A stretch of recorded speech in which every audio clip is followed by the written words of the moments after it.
Le 24 juin 1717 marque la naissance officielle de la franc-maçonnerie moderne avec l'union, à Londres, de 4 loges pour former la Grande Loge d'Angleterre. Arrivée en France quelques décennies plus tard, la franc-maçonnerie sera officiellement catholique et monarchiste. Nombre d'intellectuels des Lumières se retrouveront dans les loges, dont beaucoup inspireront la Révolution. Napoléon Ier en fera une maçonnerie d'élite au service du pouvoir impérial. C'est sous le Second Empire que les francs-maçons s'emparent de questions politiques et préparent l'avènement de la Troisième République. La colonisation française est une colonisation de gauche. Même nos grands gouverneurs des colonies, ce sont tous des francs-maçons. Ce sont tous des gens acquis à l'idée des Lumières. Les loges accueillent de nombreux républicains qui luttent contre le régime en place, autoritaire, conservateur et soutenu par l'Église catholique. En 1877, le Grand Orient de France supprime l'obligation de la croyance en Dieu et à l'immortalité de l'âme et la remplace par la liberté absolue de conscience. À partir de 1880, plus d'un tiers des parlementaires est alors franc-maçon. Une partie des sujets de société discutés dans les loges depuis des années vont ainsi devenir des textes de loi de la République. L'un des plus emblématiques, la loi de 1881, fondatrice de la liberté d'expression. La loi de 1881, c'est toujours la loi qui signale qu'on n'a pas le droit d'afficher. Mais la loi de 1881, ce n'est pas une loi de défense. On a le droit d'afficher ses opinions, mais bien entendu, il faut le faire dans l'ordre. Et puis surtout, la partie essentielle de la loi de 1881, c'est d'établir la liberté de la presse. Donc, la loi de 1881, c'est finalement la première pierre de l'édifice de la République maçonnique. L'explosion d'hostilité à la République que manifeste l'Église catholique va probablement être un des éléments, sans doute pas le seul, mais un des éléments qui vont conduire la franc-maçonnerie à passer de ce socialisme spiritualiste à quelque chose de tout à fait différent, où va apparaître l'idée de la morale laïque. Et c'est à partir de ce moment-là qu'on dit la République sera sociale et laïque.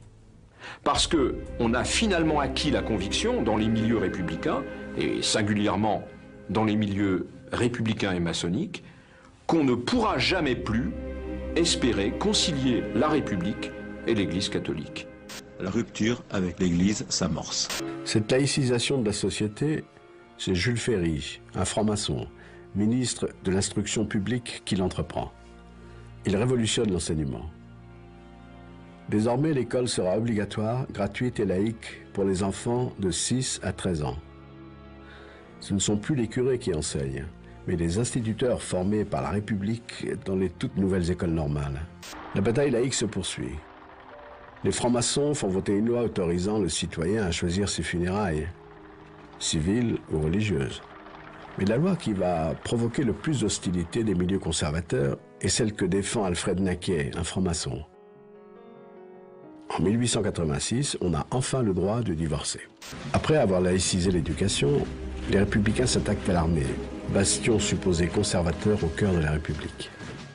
Le général André, ministre de la guerre et franc-maçon, va organiser un système de fichage des officiers dont l'objectif est d'identifier les militaires anti-républicains ou trop ouvertement catholiques. 17 000 fiches de renseignement sont ainsi rédigées par les loges, bloquant la carrière de centaines d'officiers présumés anti-républicains.